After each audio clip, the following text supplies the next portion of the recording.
ሶስት በመሬት ውስጥ የተቀበሩ እንስራዎች አሉ። ለምን ተቀበሩ?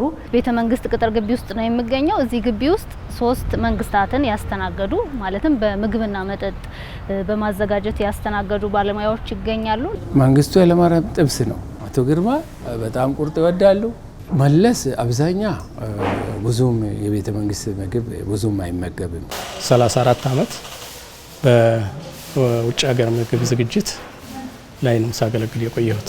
መንግስትነታቸውን ተወራረሱ እንጂ የቤተ መንግስት ሰራተኛ በክብር በጥሩ ሁኔታ በአድናቆት ያዙ እንስራዎች ይጠመድና